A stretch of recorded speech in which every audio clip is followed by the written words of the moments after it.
선한 목자 구세주여 항상 인도하소서.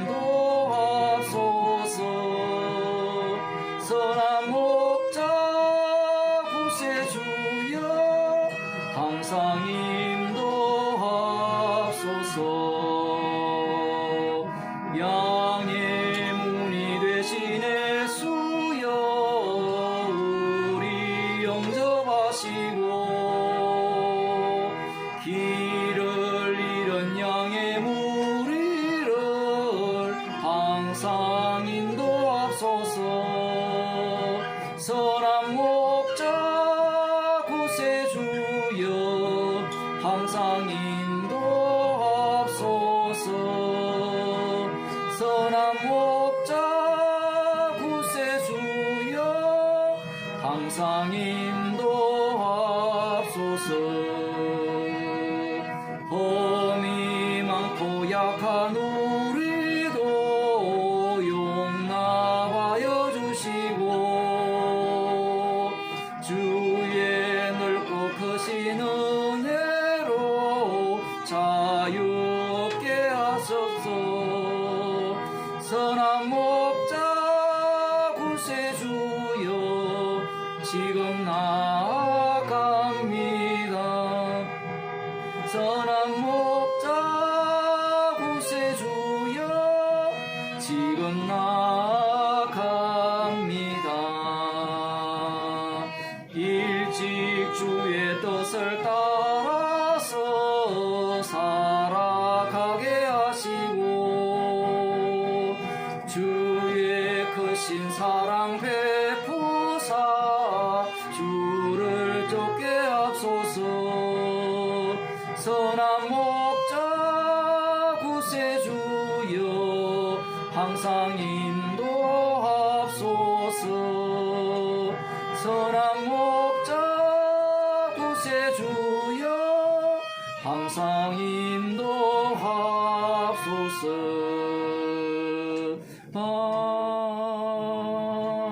아멘. 네, 김기대 집사님 기도해 주시겠습니다.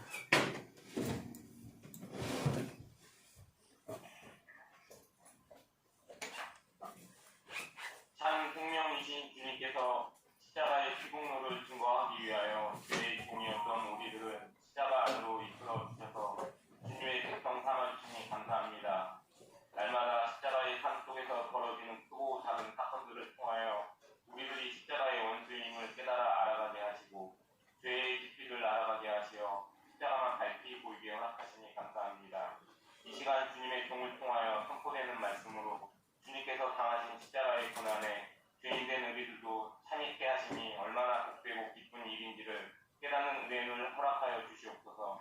십자가 지신 주님이 참 하나님이신 예수님의 이름으로 기도드리옵나이다. 아멘.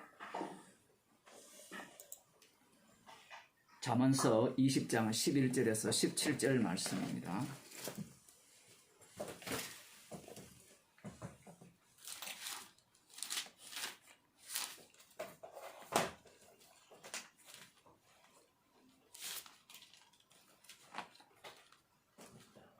잠언서 20장 11절에서 17절 말씀을 함께 읽도록 하겠습니다.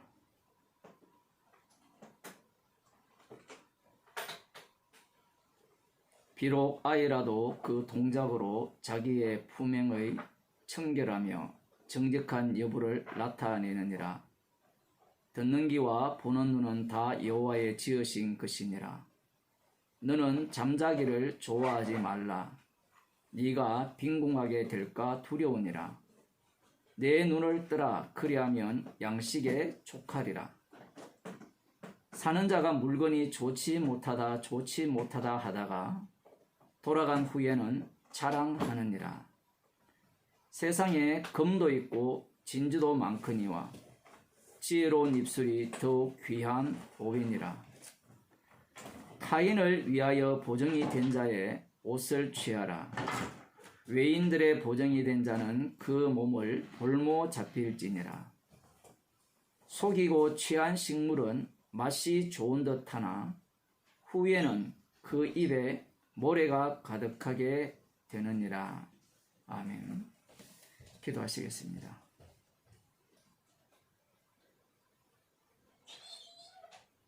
오늘도 저희들을 어린아이로 만드셔서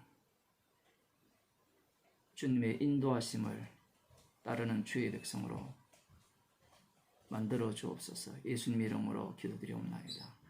아멘. 하나님 말씀 사도행전 15장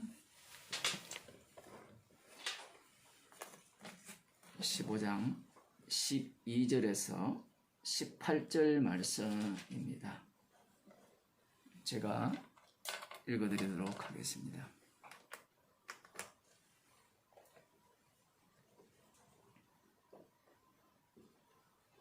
온 무리가 가만히 있어 바나바와 바울이 하나님이 자기들로 말미암아 이방인 중에서 행하신 표적과 기사 고하는 것을 듣더니 말을 마침에 야고보가 대답하여 가로되 형제들아 내 말을 들어라.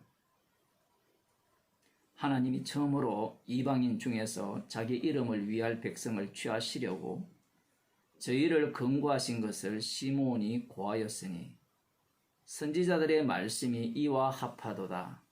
기록된 바 이후에 내가 돌아와서 다윗의 무너진 장막을 다시 지으며 또 그 퇴락한 것을 다시 지어 일으키리니 이는 그 남은 사람들과 내 이름으로 일컬음을 받는 모든 이방인들로 주를 찾게 하려 함이라 하셨으니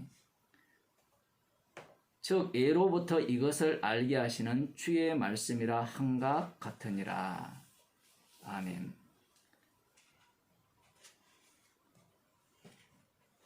지금 안디옥 교회에서 올라온 바나바와 바울 이들이 이방인 중에서 하나님께서 자기들로 말미암아 행하신 일들을 고하였죠.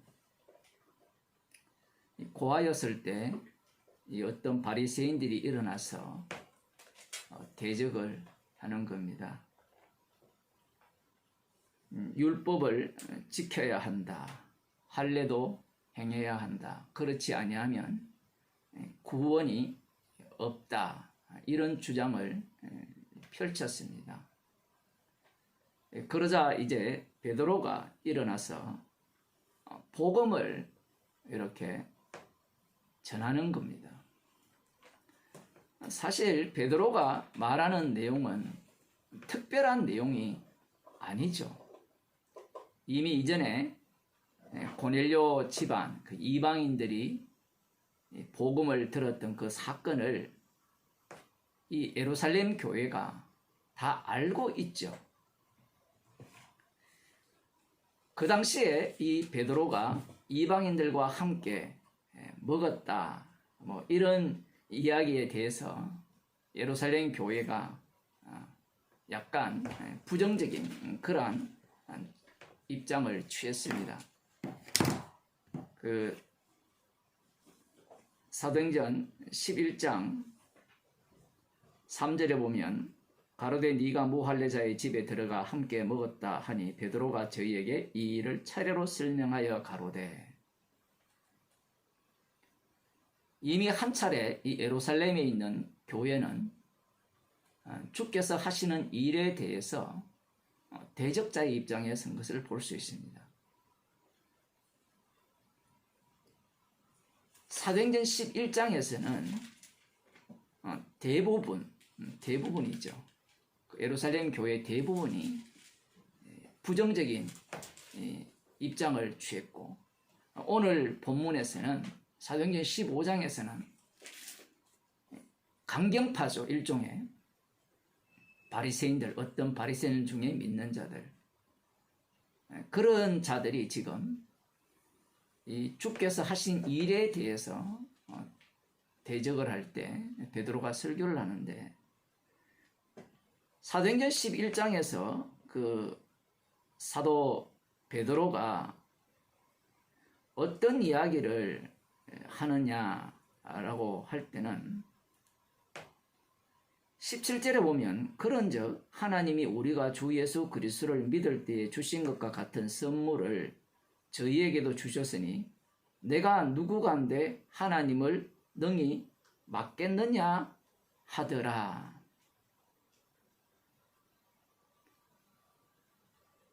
주님께서 여기서 하나님은 십자가이신 주님입니다. 성령은 십자가이신 주님이 아버지께로부터 받아서 주시는 십자가의 영이죠.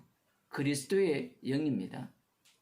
십자가의 영, 그리스도의 영이라는 이 말의 의미는 그리스도의 영이 덮었었으면 이 그리스도처럼 산다라는 거예요. 이 주께서 친히 성령을 주실 때 처음 이 오순절날 성령을 받을 때 그들에게 어떤 조건이 있었느냐라고 할 때는 어떤 조건이 없었어요. 유대인이기 때문에 성령을 주신 것도 아니고 그들이 할례를 받았고 율법대로 살았기 때문에 성령을 주신 것도 아닙니다. 이미 예수님께서 공생의 기간에 예수님께서 누구에게 성령을 주실 것인가 라고 할 때는 자신이 사랑하는 자, 선택하신 자들에게 성령을 주시는 겁니다. 그러니 성령을 받을 자격 요건은 우리에게 없다라는 겁니다. 그러면 왜 성령을 주시는가? 성령을 주시는 이유는 예수님의 십자가 정인 삼기 위함이에요. 사도행전 11장에서 이 예루살렘 교회가 어떤 일을 행했느냐라고 할 때는 주님의 일을 막았다라는 이야기입니다. 참 특이한 장면이죠. 주님의 일을 막았다. 그러자 그곳에 있는 사람들이 이렇게 말을 합니다. 18절에 저희가 이 말을 듣고 잠잠하여 하나님께 영광을 돌려가로되 그러면 하나님께서 이방인에게 스데반의 일로 일어나 이방인에게도 생명 얻는 회개를 주셨도다 하니라. 본문 자체가 약간 그 미지근하다는 느낌이 들 정도의 반응이에요. 우리들의 생각에는 사도 베드로를 통해서 우리가 주의 일을 막을 수 없다라는 그런 설교를 들으면 함께 성령이 충만해서 그래 맞아 함께 기뻐하고 막 날뛰듯이 이런 반응을 보여야 할 것 같지만 그런 반응보다는 약간의 이 말씀의 내용을 들여다보면 어쩔 수 없이 동의한다는 그런 느낌이 들어요. 우리는 무엇을 요구하느냐라고 할 때는 신앙이라고 할 때는 확실한 걸 요구하잖아요. 이 어중중한 이런 태도에 대해서 별로 좋아하지 않죠. 우리들 입장에서는. 각자가 신이기 때문에 신은 확실성을 요구하는 겁니다. 그래서 지금 이 예루살렘 교회가 하는 이 반응을 보면 약간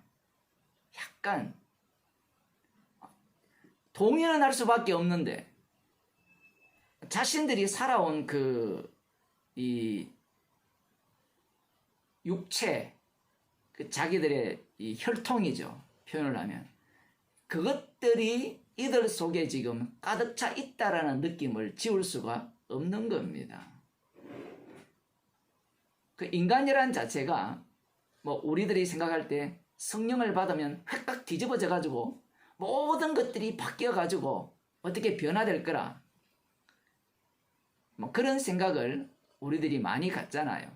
사도 바울을 이제 사람들이 많이 예를 드는데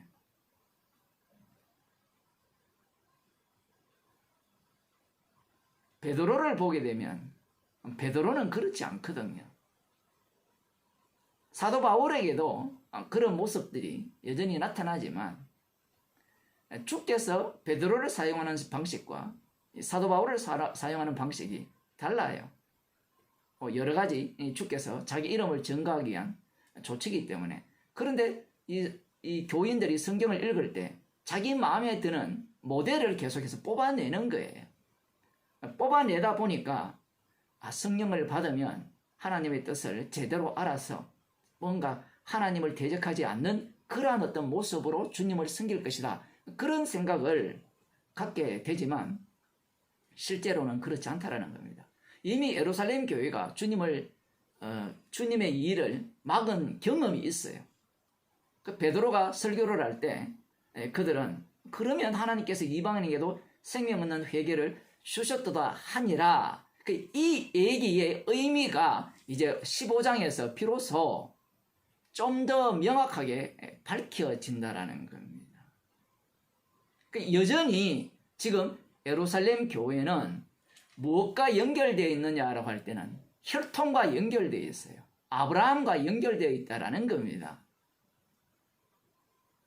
이 15장에서는 이 연결된 이 고리를 완전히 끊어버리는 그러한 사건이 다시 이 안디옥 교회와 관련지어서 등장한다라는 사실입니다.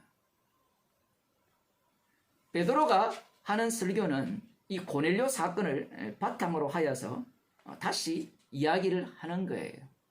뭐 그전에 했던 이야기를 똑같이 하는 건데 그 15장 10절에 보면 그런즉 지금 너희가 어찌하여 하나님을 시험하여 우리 조상과 우리도 능히 매지 못하던 멍에를 제자들의 목에 두려느냐. 우리가 저희와 동일하게 주 예수의 은혜로 구원받는 줄을 믿노라 하니라. 이미 우리들이 주님의 일을 막을 수 없다라는 이야기를 했고 그에 대한 것들이 이들이 지금 모르는 것이 아니에요. 그런데 다시 우리도 매지 못하는 이 멍에를 저들에게 매게 할 수 없고 주 예수의 은혜로 구원받는 줄을 믿노라 이렇게 복음을 전하는 겁니다. 지금 여기에는 누가 지금 활동하고 있느냐라고 할 때는 성령께서 활동을 하고 있어요. 자, 그렇게 복음을 전하니까 그 사람들이 무리들이 전체 모임 무리들이죠. 뭐 바리새인 중에 믿는 자들만 있는 것이 아니라 그 모든 무리들이 가만히 있어요. 우리들 같으면 베드로의 이 말을 듣고 반응을 해야 된다라는 생각을 갖고 있지만 지금 반응을 하지 않고 있어요. 아무튼 우리들의 예상과는 전혀 다르게 일이 진행되고 있다는 겁니다. 그런 중에 바울과 바나바가 다시 이제 하나님이 자기들로 말미암아 이방인 중에서 행하신 표적과 기사를 고했다라는 겁니다. 반복되죠, 반복. 그것을 고하니까 그 말이 끝나자 이제 비로소 야고보가 나서서 복음을 전하고 있는 거예요. 야고보가. 성경이 어려운 이유가 무엇인가 하면 우리 인간들은 복음을 들어버리면 더 이상 복음을 들을 필요가 없다라는 생각을 갖고 있거든요. 이미 복음을 들었고 복음을 알기 때문에 다시 복음을 들을 필요가 무엇이 있느냐 이런 생각을 하는 거예요. 그러다 보니까 지금 이런 말씀들을 읽어가는 가운데 다시 전하는 복음이라 이렇게 읽혀지지 않고 조금 더 심도 있게 이 신앙생활을 하게 하기 위해서 그 은혜를 더 깊이 있게 알게 하기 위해서 가르치는 내용이다. 이렇게 들어가는 겁니다. 그런데 말씀은 그렇지 않아요. 예수님께서 오늘날 우리에게 일용할 양식을 주옵시라고 그 기도를 가르쳐 주시잖아요. 성도는 일용할 양식으로 사는 거거든요.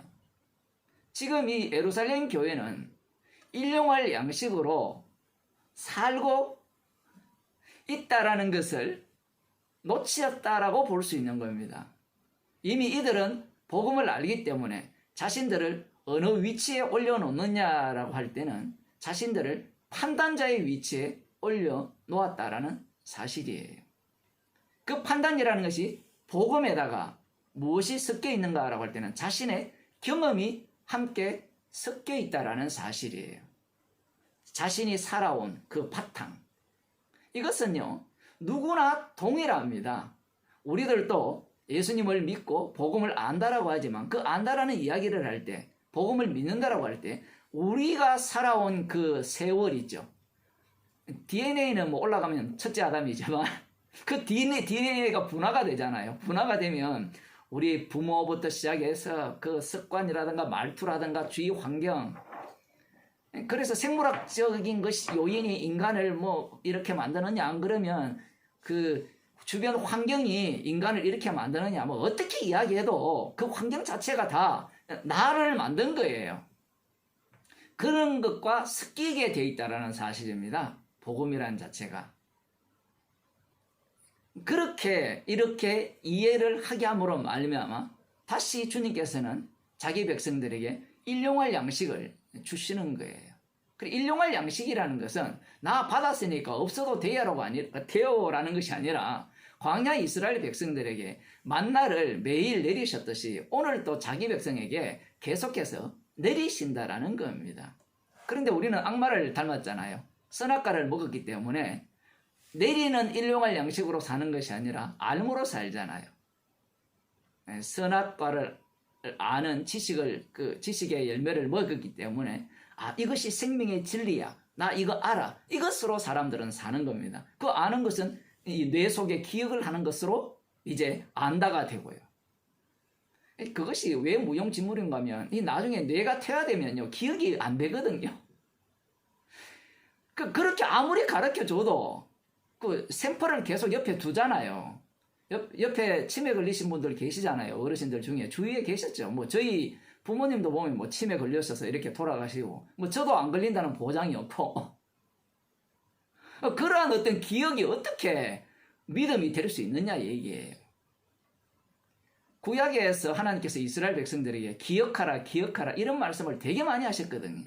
이 기억하라는 말씀은 기억해도 소용없어요. 나중에 예수님 당시에 유대인들은 기억을 했거든요. 기억을 하니까 말씀을 꼭꼭 씹어 먹죠. 씹어 먹어서 이 체화시켜 버립니다. 삶의 영역에. 체화시켰을 때 예수님이 오셔서 내 피와 내 살을 먹고 마시지 아니하면 영생이 없다라고 말씀을 하시니까 죽여버리죠. 지금도 마찬가지입니다. 일용할 양식으로, 다시 말하면 십자가의 피능력으로 살지 않는 사람들은 십자가의 피를 이야기하면 저리 치워라고 이야기하죠. 어떻게 치워라고 하는 건 나 그거 알아 이야기하면 알아. 그러니까 알므로 반응을 하는 거예요. 그 알을 조금 더 확대하면 믿는다까지 들어가는 겁니다. 왜 주님께서 다시 이 베드로를 통해서, 아니면 바울과 바나바가 안디옥에서 이렇게 예루살렘 교회로 올라와서 이 예루살렘 교회에 새로운 복음, 동일한 복음인데 새로운 복음을 듣게 하시는가? 그 이유는 주님이 살아계시기 때문에 그래요.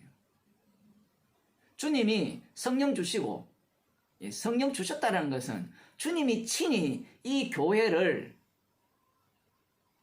다스리신다는 겁니다. 다스리라고 하면 또 오해를 하니까 십자가의 피만을 증거하는 교회로 만들어 내신다라는 거예요.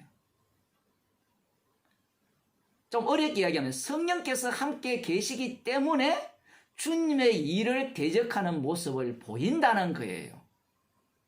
이건 되게 어렵죠. 말씀을 잘 안 들으신 분들은. 창세기를 한번 보겠습니다. 창세기 12장에 보면 유명한 내용이 나오잖아요. 여호와 하나님께서 아브라함을 이 갈대아 우르에서 부르시죠. 갈대아 우르에서 부르셔서 하란을 경유하여서 지금 약속의 땅으로 가라고 명을 하셨습니다. 그 명령을 하셨을 때 이 아브라함이 순종하여서 본토 친척 아비 집을 떠나서 가나안 땅에 도착하게 됩니다. 아브라함이 이 하나님의 말씀을 듣고 순종한 이유는 하나님께서 하신 약속이 대단하기 때문에 그래요. 2절에 보면 그 창세기 12장 2절, 내가 너로 큰 민족을 이루고 네게 복을 주어 내 이름을 창대케 하리니 너는 복의 근원이 될지라. 너를 축복하는 자에게는 내가 복을 내리고 너를 저주하는 자에게는 내가 저주하리니 땅의 모든 족속이 너를 인하여 복을 얻을 것이니라 하시니라. 자, 이 정도 약속을 받으면 본토 친척 아비 집을 떠나서 하나님께서 명하신 약속의 땅으로 가지 않겠어요? 이 말씀을 들은 것이 그냥 들은 게 아니고 직접 들었단 말이에요. 그래서 이 아브라함은 이 약속을 믿고 약속의 땅으로 가는 겁니다. 약속의 땅으로 갔는데 문제가 무엇이냐? 그곳이 하나님께서 축복하신 대로 자동적으로 아브라함을 대접하면 그쪽이 축복받는 그러한 사태가 일어나고, 아브라함을 대접하지 아니하면 그쪽이 저주받는 그러한 어떤 사태가 일어났으면 얼마나 좋을까요? 그런데 이 가나안 땅은 그렇게 작동하지 않는 거예요. 그러다 보니까 이 아브라함이 살만한 땅을 찾아서 가나안 땅에서 계속 남쪽으로 이사를 합니다. 이사를. 여러분, 이사를 왜 합니까? 이사를 하는 이유가 뭐예요? 살기 위해서 이사를 하잖아요. 살기 위해서. 저도 얼마 안 있으면 이사를 할지 안 할지 모르겠는데 어쨌든 이사를 왜 하느냐? 살기 위해서 하거든요. 인간이 이사하는 이유는 그 이유 외에는 없어요.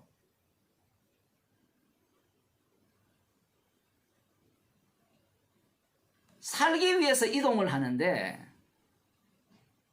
하나님께서 이 가나안 땅에 흉년을 들게 하신 거예요. 그렇지 않아도 저 북쪽에서 이렇게 넘어오잖아요. 이렇게 넘어오면 내려오는데 세겜을 지나가지고 베델을 지나가 이렇게 계속해서 이 자꾸 남쪽으로, 가나안 땅 남쪽으로 가는 이유가 그쪽이 더 살만하니까. 문제는 흉년을 하나님께서 들게 해버리신 겁니다. 그러니 더 이상 이 약속의 땅에 살 수 없었던 거예요. 아브라함이 누굽니까? 믿음의 조상이죠. 믿음의 조상이라면 어떤 행동을 해야 되나요?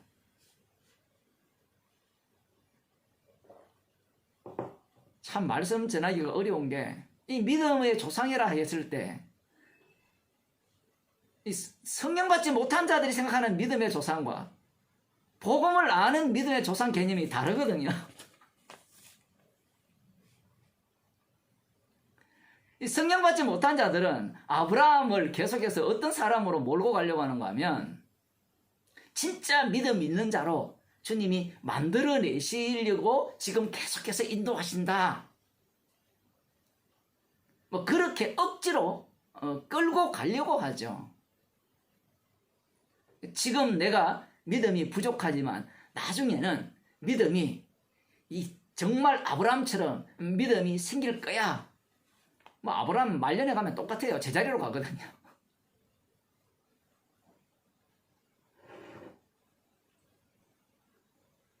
아브라함이 믿음의 조상인데 그 믿음의 조상, 제대로 된 믿음의 조상이잖아요. 제대로 된 믿음의 조상이라면 이렇게 살아도 되느냐라고 물으신다면 바로 이렇게 사는 것이 제대로 된 믿음의 모습입니다. 아브라함은 자신이 믿는 믿음이 무너지면서 주님이 주신 그 믿음으로 이끌림을 받는 모습을 고스란히 보여주는 거예요. 그래서 환경을 조성하시면 아브라함은 자신의 믿음이 어떻게 되어지죠? 무너져 버립니다. 무너지면서 주님이 주신 믿음이 드러나는 그 자리가 비로소 만들어지는 겁니다. 그 주님이 주신 믿음이 무엇인가 그것을 보이시기 위해서 이 가나안 땅에 흉년을 내리신 거예요. 아브라함의 관심은 너를 복을 주는 자에게 복을 주고 저주하는 자에게 저주를 준다라는 여기에 관심이 있지만 여호와 하나님의 관심은 복과 저주가 어디에서 나오는가? 그것을 위해서 아브라함에게 약속을 주신 거예요. 그래서 지금 이 아브라함이 흉년이 드니까 애굽으로 내려갑니다. 아니, 하란에서 약속의 땅에 왔으면 약속의 땅에 계속 머물러 있든지 해야 되는데 다시 어디로 가버립니까? 하란으로 가기에는 부끄러워서 안 갔는가? 그건 아니고요. 이미 이 살기 위해서 남쪽으로 내려왔으니까 어디가 가깝습니까? 애굽이 훨씬 가깝거든요. 그래서 애굽으로 가서 자기 생명을 보존하기를 원합니다. 아브라함은 왜 자신의 생명이 보존되기를 원했느냐라고 할 때는 지금 자신이 비록 애굽으로 가지만 하나님의 약속은 내가 믿는다는 겁니다. 하나님의 약속은 너로 말미암아 큰 민족을 이루겠다라고 약속을 하셨기 때문에 아브라함 자신만은 살아야 된다는 거예요. 핑계거리가 되게 좋죠. 약속을 주셨기 때문에 나는 죽으면 안 돼. 그래서 하나님께서 나를 살리기 위해서 애굽으로 보내시는 거야. 그런데 그 당시에 어떤 풍습이 있는가 하면요. 예쁜 아내가 있으면 그 아내를 뺏기 위해서 남편을 죽이는 그러한 풍습이 있어요. 이 사례가 아주 예뻤던 모양입니다. 그래서 아브라함이 길게 얘기를 해요. 아브라함이 길게 얘기하는 내용이 별로 많지가 않은데 여기에 보면 아내에게 이렇게 말합니다. 11절에 보면 나 알기에 그대는 아리따운 여인이라. 내가 알기에 자기 혼자만 알기에 아리따다 이런 의미가 아니에요. 뭐 고슴도치도 지새끼가 예쁘다 그러는데 자기 아내가 다 예쁘겠죠. 맞죠? 집사님들? 자기 아내가 안 예쁜 사람이 있습니까? 그런데 문제가 무엇인가 하면 이 아브라함의 생각과 그 애굽에 사는 사람들의 생각이 똑같다라는 거예요. 이 아름다움이 객관적으로 봐도 아름답다는 겁니다. 주관적인 아리따운 여인이 아니라. 그래서 이렇게 이야기합니다. 애굽 사람이 그들을 볼 때 이르기를 이는 그의 아내라 하고 나는 죽이고 그대는 살리리니. 이미 소문이 파다 있겠죠. 만일 애굽에 내려갔는데 당신이 나의 아내라면 당신을 뺏기 위해서 나를 죽이고 당신은 살릴 것이다. 그래서 원컨대 그대는 나의 누이라 하고 그리하면 내가 그대로 인하여 안전하고 내 목숨이 그대로 인하여 보존하겠노라.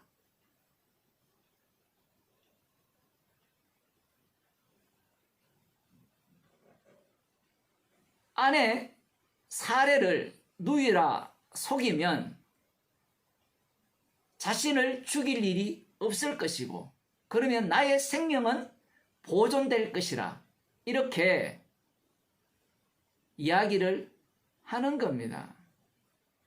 그런데 여기에서 재미있는 것은 사례가 어떤 말도 하지 않아요. 아마 오늘날 아내들 같으면 가만히 있겠습니까? 가만히 있지 않겠죠.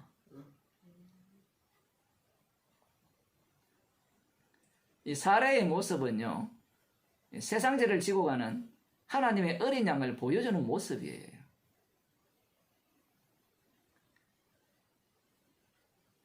어떤 말도 하지 않습니다, 사례가.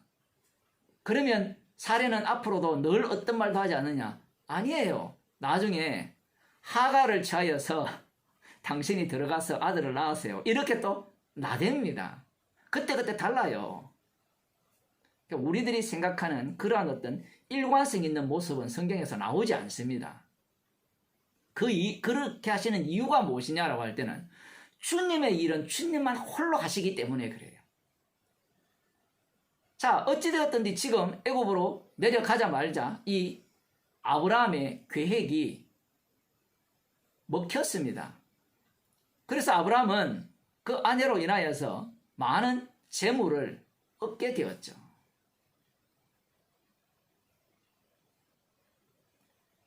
그러자 하나님께서 그 17절에 보면 여호와께서 아브라함의 아내 사레의 영고로 바로와 그 집에 큰 재앙을 내리셨어요. 여기에 보면 아브라함의 아내 사레의 영고로 바로의 집에 큰 재앙을 내리셨다라고 말씀을 하십니다. 아브라함은 어떤 생각을 했는가 하면 너로 큰 민족을 이룬다라고 할 때 자신으로 큰 민족을 이룬다. 그러면 자기 아내 사레와는 관련이 없을 것이라는 생각을 한 거예요. 이게 그 당시에 인간들이 갖고 있는 족장 중심의 세계관이죠. 그런데 우리들이 잘 아시다시피 여자의 후손이죠.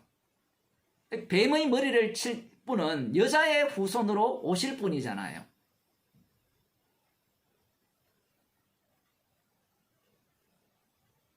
여자의 후손으로 오실 분이라면 이 사례가 중요하죠. 그런데 아브라함은 자기 중심으로 언약을 생각한 겁니다. 그래서 이 여자의 후손으로 오신다는 것을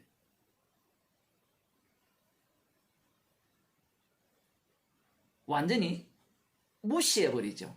그 결과 사례는 이 바로의 그 여인으로 들어갈 뻔한 겁니다.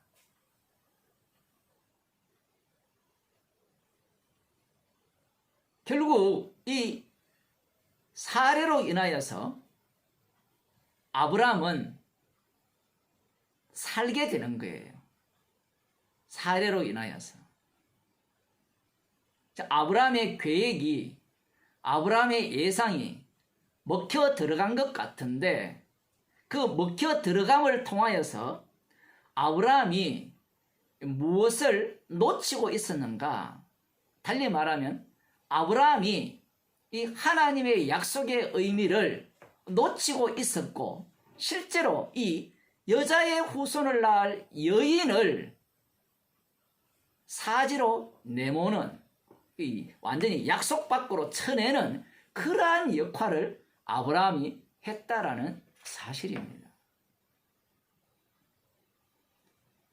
아브라함이 오히려 하나님의 약속의 회방꾼이었다라는 이야기입니다. 약속을 받고 이 갈대아 우르에서 자기 친척 본토 아비 집을 떠나서 약속의 땅에 온 아브라함이라면 그 믿음을 지속적으로 유지하면서 마지막에는 최종적으로 자신의 사랑하는 아들 이삭을 번제로 바치는 그런 식으로 말씀이 진행되어야 한다라는 게 우리의 입장이에요. 안 그렇다라고 하시면 감사한 일인데 사도행전을 읽을 때 사도행전을 이렇게 가르치거나 설교하는 장면들 그리고 서신서들을 설교하는 내용들을 들여다보면 대부분이죠. 대부분의 목사들이 100%라고 해도 과언이 아닙니다. 목사들이 다 그런 말씀들을 어떤 식으로 해석하고 이해하느냐라고 할 때는 그 완전한 교회, 제대로 된 믿음을 보이는 교회, 그것이 목적이 되어서 사도행전을 해석을 하고 설교를 하고 서신서들을 해석을 하고 설교를 한다는 사실입니다. 달리 말하면 이런 교회가 됩시다라는 이야기고 이러한 성도가 됩시다라는 이야기거든요.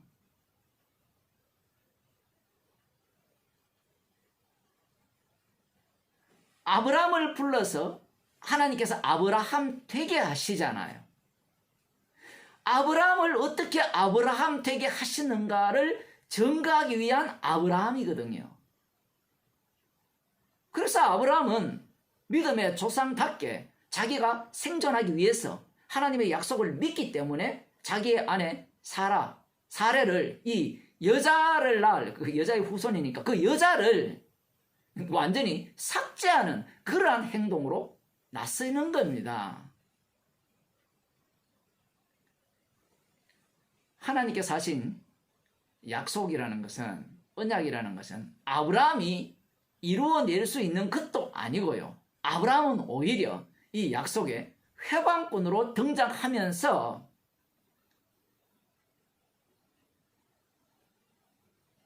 희생제물, 이 사례가 희생제물이잖아요. 그 희생제물이 언약을 이루시고 축복과 저주를 나누는 그 역할을 감당한다라는 겁니다. 그걸 미리 보여주는 거죠. 놀랍게도 사례로 인하여서, 아브라함으로 인하여서가 아니에요. 아브라함 안에 사례로 인하여서 하나님께서 그곳에 저주를 내리죠. 분명히 12장에서는 너를 축복하는 자에게 축복하고 너를 저주하는 자에게 저주한다 했으면 아브라함에게는 잘해줬잖아요. 아브라함에게는 재물을 줬거든요. 그러면 재물을 줬다면 축복을 내려야 논리가 맞잖아요.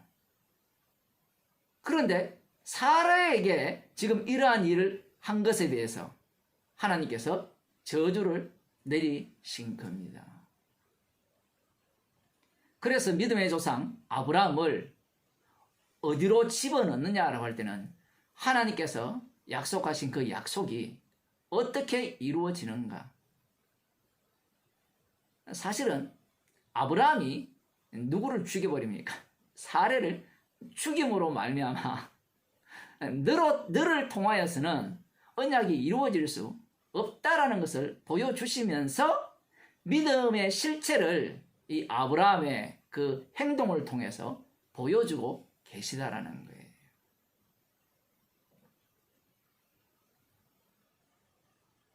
이 모습이 바로 제대로 된 믿음의 모습입니다. 어떻습니까? 본받고 싶지 않습니까? 내가 살기 위해서 아내를 팔아먹는 이 행위 본받고 싶어요? 본받고 싶지 않아요? 본받고 싶지 않죠. 이게 문제라는 겁니다. 문제. 왜 문제냐라고 할 때는 자기가 본받고 싶다 않다 이 말의 의미 속에 자기가 이미 어떤 위치에 올라가 있느냐라는 거죠. 지금 오늘 이 사도행전 15장에 나오는 이 예루살렘 교회를 보면서 우리들은 이러한 교회가 되기를 바라느냐? 달리 말하면 주님을 대적하는, 주님이 하시는 일을 막는 이러한 교회를 본받고 싶습니까? 라고 묻는다면 아무도 본받고 싶지 않을 거예요. 그 이유가 무엇이냐라고 할 때는 나는 제대로 된 믿음을 보여주고 싶다라는 거예요. 은혜를 제대로 알기 때문에 나는 결코 주님의 대적자가 안 되겠다는 겁니다. 지금 주님께서 우리를 부르신 이유는 십자가의 증인 삼기 위해서 불렀거든요. 십자가의 증인이 되려면 우리는 날마다 이스라엘 광야 이스라엘 백성처럼 어떤 짓을 해야 되는가 하면 원망과 불평과 분노 이걸 끄집어내야 돼요. 그걸 역으로 돌리면 뭐 자기 자랑 그러한 것들이 계속해서 쏟아져 나와야 되는 겁니다. 지금 예루살렘 교회가 얼마나 자기들이 잘났다라고 생각을 해요. 은혜를 받았을 때는 주 예수 이름으로 성령을 받았어요. 그런데 시간이 지나니까 자기들이 살아오는 뭐 할례 뭐 그런 것들 다 하잖아요. 사도행전 3장에 보면 제자들조차도 성전에 올라가서 기도를 하고 있지 않습니까? 그런 어떤 습관들, 그런 것들 자체가 마치 신앙을 유지하고 이 성령을 주신 그 뭐라고 할까요? 뭐 바탕이 되지 않느냐라는 그런 생각을 갖는 거예요. 마치 우리들이 이 복음을 들으면 이 듣는 것이 마치 내 믿음을 유지하고 은혜를 주시고 내가 어떻게 하는 것이 신앙생활에 주님께 영광 돌리는데 도움이 된다라는 그 생각과 별반 다르지 않습니다.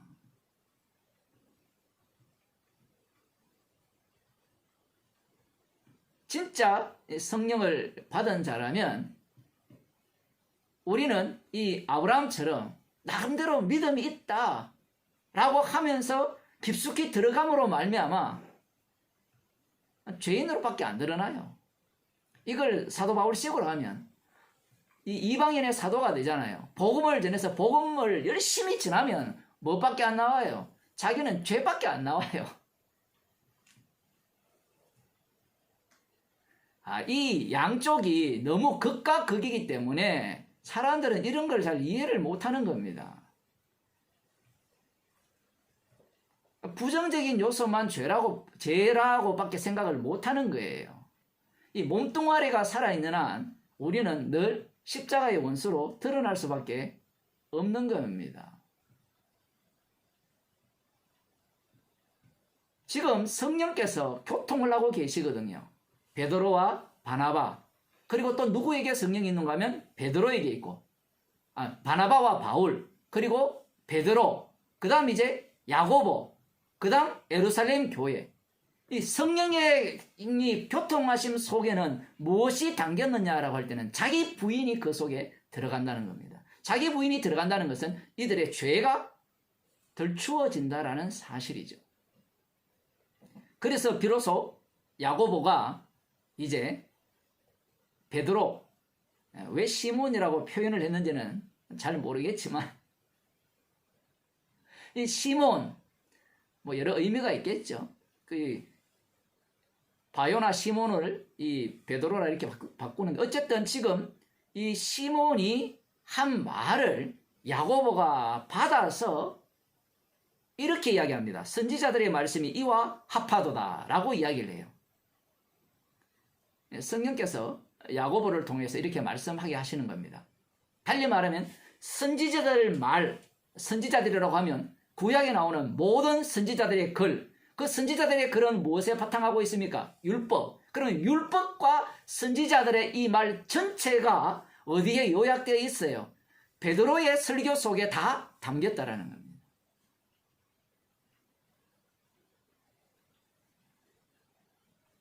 참 신기하죠.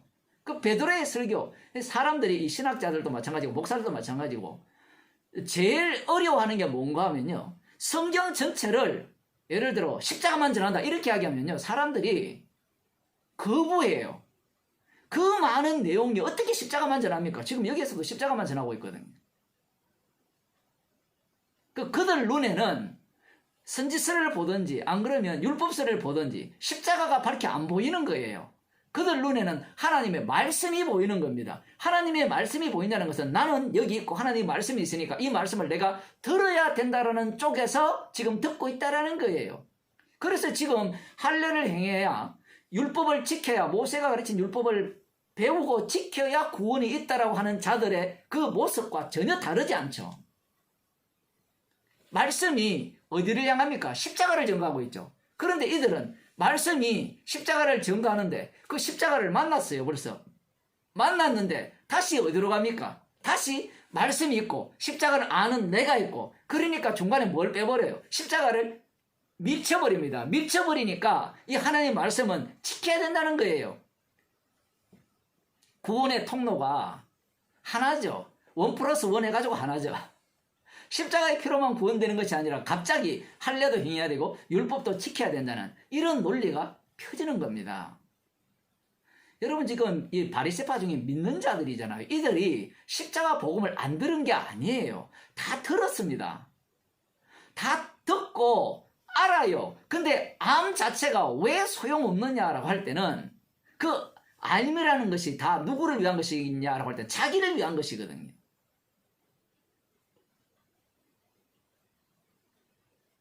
그래서 십자가의 피로 구원을 받습니다. 성령을 받아서 구원을 받습니다. 하고 다시 구약을 읽어보니까 구약이 어떻게 보이죠?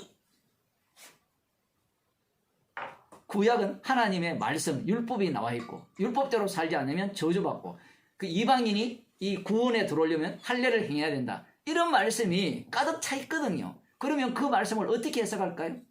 우리는 성령 받으면 그거 다 해석 안 됩니까? 다 해석이 안 돼요.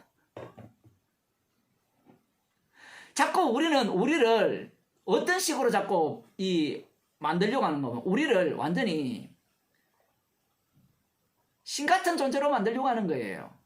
성령 받았으니까 성경 해석이 다 돼. 다 십자가 전에. 이렇게 안 돼요. 그럴 것 같으면 지금 예루살렘 교회가 왜 이 모습을 보입니까? 계시가 완성이 안 돼서 그래요? 계시가 완성돼도 마찬가지예요. 완성되었기 때문에 완성되나 안 되나 똑같은데 성령께서 친히 가르친다는 거거든요. 성령께서. 만일에 그런 식으로 다 여러분이 자동적으로 알 것 같으면 성령께서 왜 가르칩니까? 성령께서 가르치시는 것은 이 모든 말씀을 히브리서에 나오는 말씀처럼 철저하게 우리를 책망하고 찔러 쪼개는 이유는 간단하죠. 너희들이 이 정도로 악마성이다. 그러면서 누구와 만나게 하죠? 십자가이신 주님과 만나게 하는 겁니다. 십자가를 자랑케 하는 일을 성령께서 하시는 거거든요. 그런데 우리는 말씀을 그렇게 생각하지 않고 성령이 오시니까 십자가를 전해. 그러면 성경 읽을 필요가 없어지죠.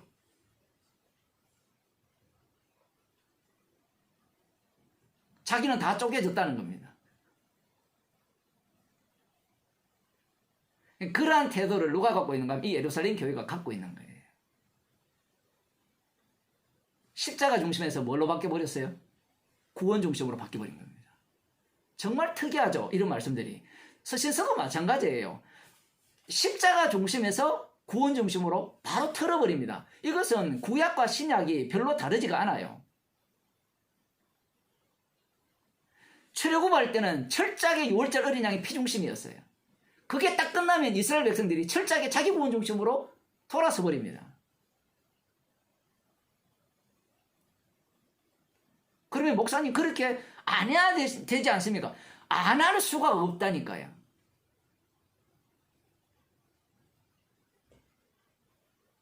성령 받으면 내 구원 중심으로 돌아서지 않을 수 있지 않습니까? 그게 지가 생각하는 성령이에요. 성령은 그렇게 일을 하지 않습니다. 예루살렘 교회가 성령 충만을 받았잖아요. 성령 충만 받은 교회가, 성령 충만 받은 사람이 어디 한둘입니까, 여기에? 그러면 이들이 이러한 내용을 우리들 예상에 의하면 성령 충만 받으면 이 정도는 문제가 없이 주님이 하는 일에 방해 안 할 거야. 뭘 방해 안 해요. 사도 바울조차, 베드로조차도 복음 해방꾼인데. 그래서 아브라함에게 새로운 사태를 일으킨 거예요. 사건 속으로 내모입니다. 네 믿음이 날아가야 되죠. 갈대아 우르를 떠나 본토 친척 아비지를 떠나 여기까지 온 것이 네가 아니었고 언약의 하나님이 친히 너를 여기까지 데리고 왔다라는 겁니다. 그럼 어떻게 데리고 왔어요? 그 당시에 아는 하나님은 전능한 하나님이죠.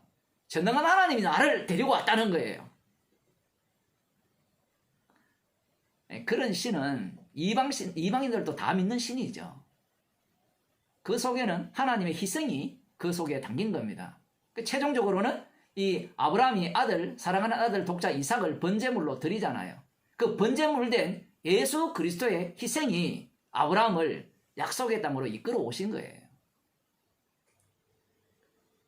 그 내용을, 그것을 증거하기 위해서 아브라함에게 새로운 환경, 그 흉년을 들게 해서 애굽으로 내려가게 하심으로 말미암아 이 언약 중심이지 아브라함 너 중심이 아니라는 것을 분명히 하고 계시다라는 겁니다. 마찬가지로 이 예루살렘 교회도 마찬가지입니다. 너희들 구원 중심이 아니에요. 십자가에서 다 이루신 그 주님 중심이라는 겁니다. 그래서 야고보가 이 베드로의 설교를 듣고 하는 말이 선지자들의 말이 이와 합하다, 이와 동일하다라는 거예요.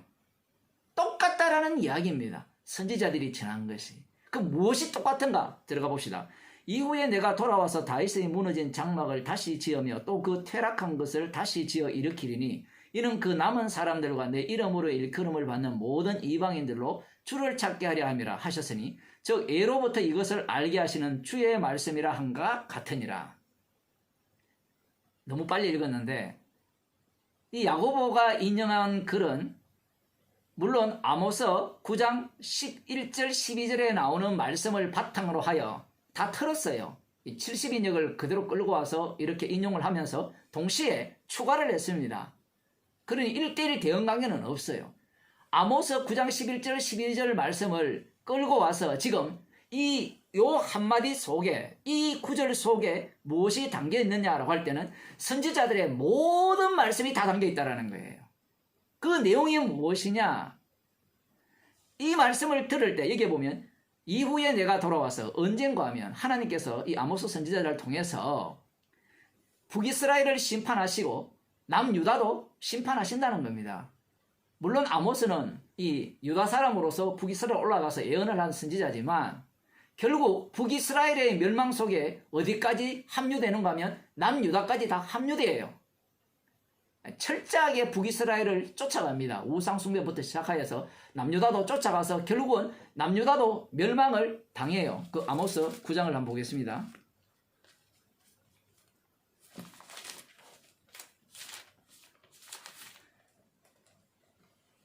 9장 7절에 보면 여호와께서 가라사대 이스라엘 자손들아 너희는 내게 구스 족속 같지 아니하냐.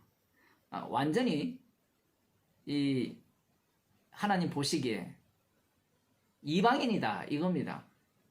심판의 대상이죠. 내가 이스라엘을 애굽 땅에서 블레셋 사람을 갑돌에서 아람 사람을 길에서 올라오게 하지 아니하였느냐. 보라 주 여호와 내가 범죄한 나라에 주목하여 지면에서 멸하리라. 출애굽에서 올라오게 했는데 이들의 모습이 누구와 똑같은가 하면 그 갑돌에서 블레셋 사람을 갑돌에서 올라온 것, 그 블레셋과 똑같아졌다는 겁니다. 그러니 이들에게 남은 것은 심판이에요. 그래서 하나님께서 내가 범죄한 나라에 주목하여 지면에서 멸하리라. 똑같이 멸해버립니다. 그러나 야곱의 집은 온전히 멸하지는 아니하리라. 이는 여호와의 말씀입니다. 멸한다고 하셨는데 야곱의 집은 완전히 멸하지 않는다. 이게 다른 이사야 선지자에 하면 남은 자라는 사상이 나오거든요.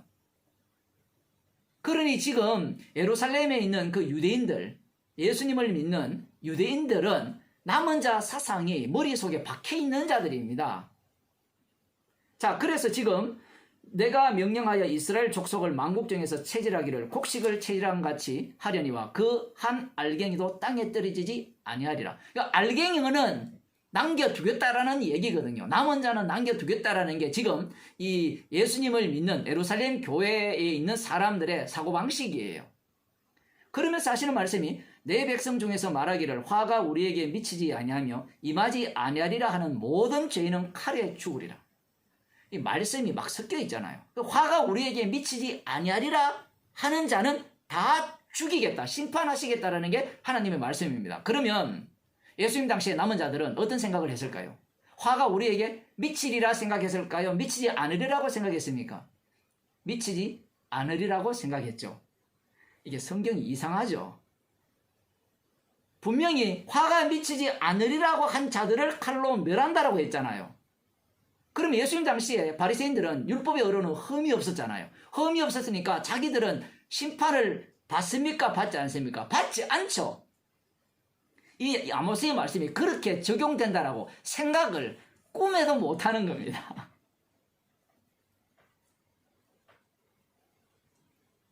문제는 지금 예루살렘 교인들이죠. 성도들입니다. 그들이 이 말씀을 어떻게 이해하느냐는 겁니다. 그 11절에 보면 그날에 내가 다윗의 무너진 천막을 일으키고 그 틈을 막으며 그 퇴락한 것을 일으켜서 옛적과 같이 세우고, 이 말씀이 나오니까 무너진 천막을 일으키고 퇴락한 것을 일으킨다, 이렇게 말씀을 하시면 어떤 차원에서 이해가 되느냐 할 때는 남은 자가 있잖아요. 남은 자가 있으니까 완전히 멸하지는 않고 보수를 한다, 재건축한다, 이런 의미로 이 말씀을 받아들일 수밖에 없는 겁니다. 그러면서 저희로 예돔의 남은 자와 내 이름으로 일컫는 만국을 기업으로 얻게 하리라. 완전히 멸하지는 않았고 남은 자는 있었고, 남은 자를 통해서 그 에돔의 남은 자들도 구원의 이 대열로 합류할 것이라. 그 내용으로 이 말씀을 읽어내는 겁니다. 누가? 야고보가 아니고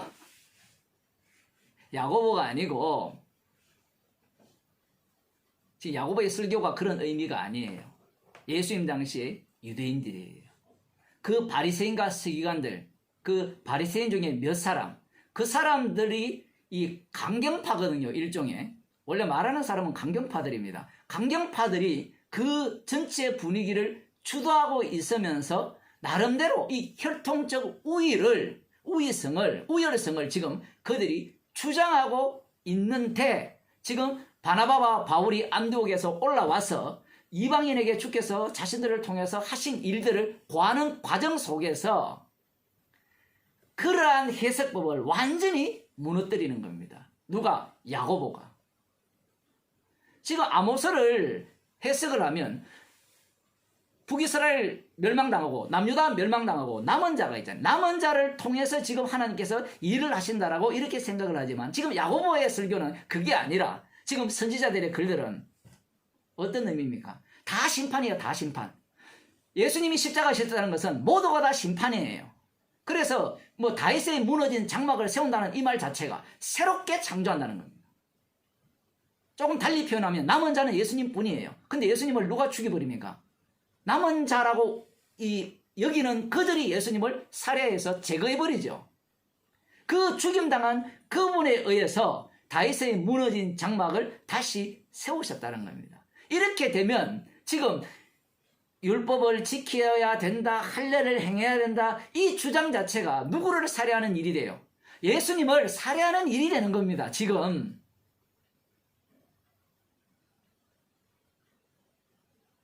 야고보의 설교가 예루살렘 교인들을 설득하는 게 아니에요.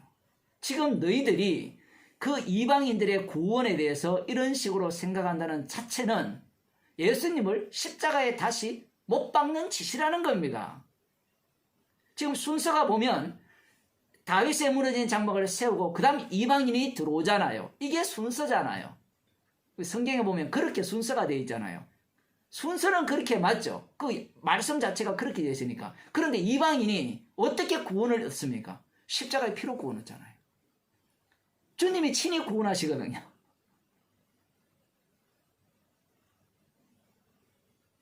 그럼 유대인은 어떻게 구원을 얻습니까? 주님이 자신의 피로 친히 구원을 하시는 겁니다. 왜 구원하십니까?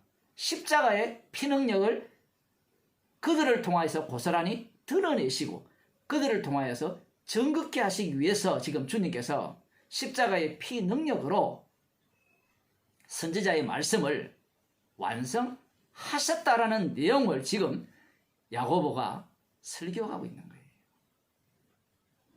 놀라운 것은 이 야고보 설교 속으로 이 예루살렘 교회가 합류한다라는 사실입니다. 그러니 이들은 이 하나의 사건, 자신들이 오히려 주님이 하신 일을 대적하는 모습이 드러남으로 말미암아 다시 십자가에서 다 이루신 그 놀라운 주님의 능력을 고스란히 드러내고 증거하는 교회로 나타난다라는 겁니다. 기도하시겠습니다. 하나님 아버지, 우리에게 일어나는 모든 사건 하나하나가 십자가에서 다 이루셨고 십자가의 피만을 자랑케 하기 위한 주님의 조치이며 우리 자신이 십자가의 원수임을 들투어내시면서 십자가에 지신 주님이 모든 것을 다 이루셨음을 증거케 하기 위해서 우리에게 우리가 예상치 못한 사건들이 일어남을 알려주심을 감사드립니다.